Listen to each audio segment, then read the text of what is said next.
about full-size bites, I let the kids pick, like, it has to have food on it, though, right? Yes. Like, they can't dip their fork in it and be like, that was a bite. No, it has to be food on it.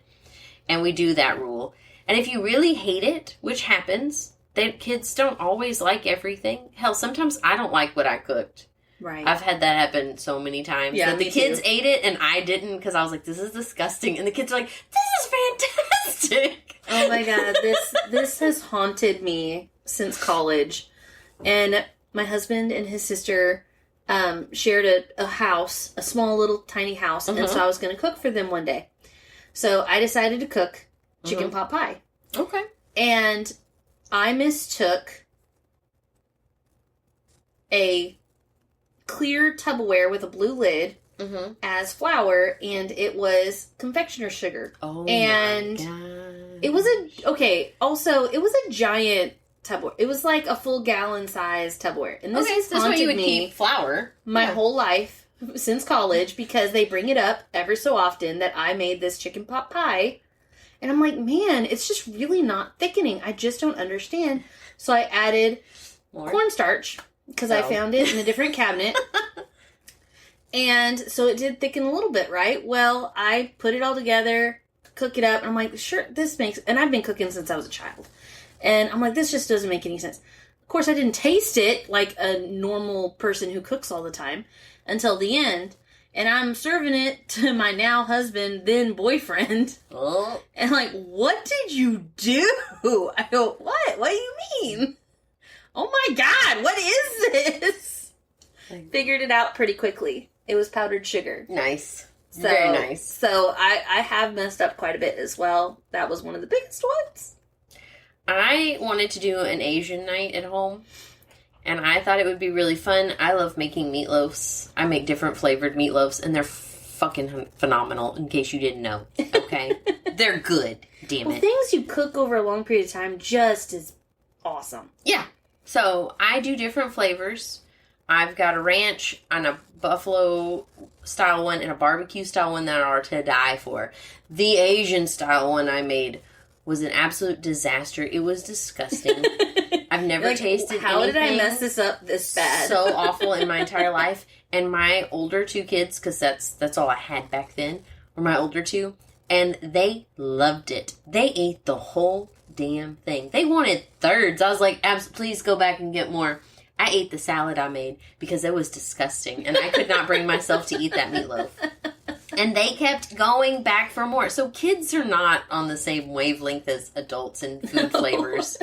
So keep that in mind when you're like trying something. If you're not sure that they'll like it, you should ask them to try it. Yeah, always. Always give it as an option. And I eat with my kids too. Like, we sit down and we eat together, because if we're all eating together, then it's kind of a thing where people like to do what other people are doing. So when you're introducing the foods to the littler ones, like the 2-year-olds like we were talking about, if you're sitting at the table and you're eating with them, they're more likely to try it because I'm watching everyone around me try it. Everybody's doing it. So I think that's cool. We are talking about the general child. My child is not the general child, and he has been through occupational therapy for a very long time, a lot of which included some help with appetite. Mm-hmm. So I just wanted to share with y'all, because I think it's helpful for just about anyone if they're having a relatively picky year. Because sometimes kids are just picky for a short period of time, and you're like, I need to get through with this. Like, this is crazy. So one of the things that really helped was we had this little house. Mm-hmm. I think it was one of those, what are they called? Like Doug and, what are those? Melissa. Yeah, Melissa and Doug or something Doug like and that. Melissa and Doug, some one of those. It was a little house. And there was 4 doors, and there was 4 keys hanging off the top of the house. Now, this was when he was about 3 years old. And so what we would do is we would go to occupational therapy, and at the time he liked bananas, and I cut a banana into 4s, and I put them in a Ziploc baggie, snack size, behind each door. Okay. And so if he tried something that was not the banana, okay, then the occupational therapist would say, awesome, pick a door to open. And then they'd pick a door, and then they'd open it, and it'd be a piece of banana, and it was a great deal. It was a great reward for trying something. Now, that is a little extreme, but you can utilize challenges, puzzles, anything reward-based, even just sitting there. Mm-hmm. So if you're talking to them about, like, the negotiating type is kind of similar to this. Mm-hmm. If you want to try this for me, you get this. You gotta make it a game. And then another thing that was very key was smell it, lick it, taste it. And so with mine, we could only really do one at a time. We focused on one, like, smell it. Smell it. Just smell it. Can you tell I've been doing this for a few years? And it's very traumatizing. But it'll be fine. I just want them to eat protein. Of any kind. Like, I don't care. I will cook any cooked protein you want. Anyway. But if they smell it, and then they get the courage to lick it, and then they get the courage to taste it, sometimes taking it step by step helps. Mm-hmm. And maybe not necessarily in that one moment, but long term, because then they're more open because they see they have options where they can slow down or stop. Mm-hmm. Whereas if you just say, put this in your mouth, and you shove it in their mouth, then they panic. They panic because now we're smelling it, licking it, tasting it all at the same time, and sometimes that's overwhelming to a child, even if they are just the general American fare food, and it's a hot dog. Like, it can be too much. Sometimes it can be too much. Don't want to overwhelm them. So those are my little tips from the years. You know, my sister does behavioral therapy, and so one of the things that she works with is eating, right? Because she does speech and behavioral, and she does eating, because I think that falls under behavioral. Don't quote me on that one. But she always makes it a game for kids. That she's working with children who are very high on the autism spectrum.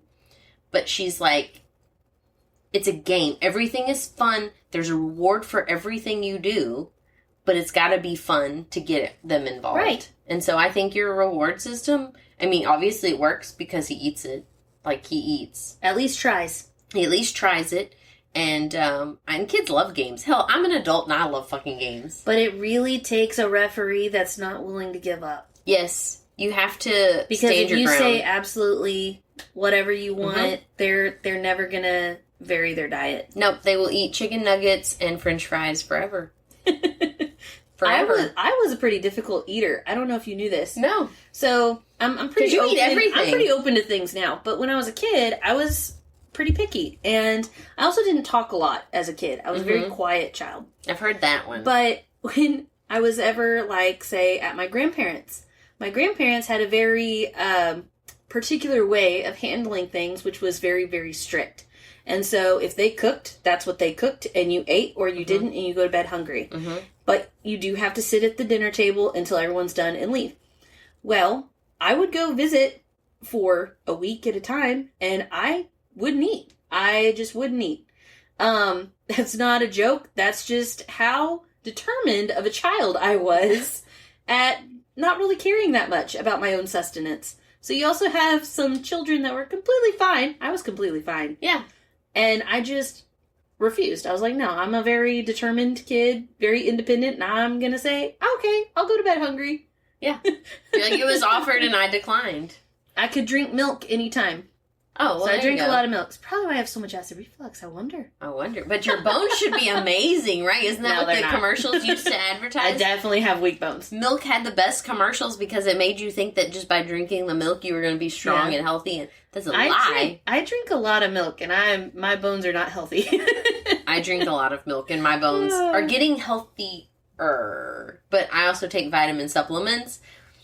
Supplements are always an option. You don't think your kid's getting something, you have them tested, and they go, nope, they're low in both of mine are always low in iron, so they have to take iron supplements.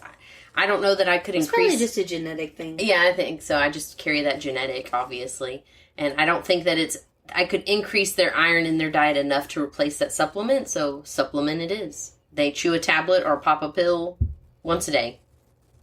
They're done. They're going to be fine. And just on a note, all supplements are not created equal. Do not give your child supplements without a doctor's talk to a doctor. Because children might show symptoms that you Google that are iron deficiency. And let me tell you, they might have plenty of iron. And if you supplement them, it can make them very, very sick. Yeah.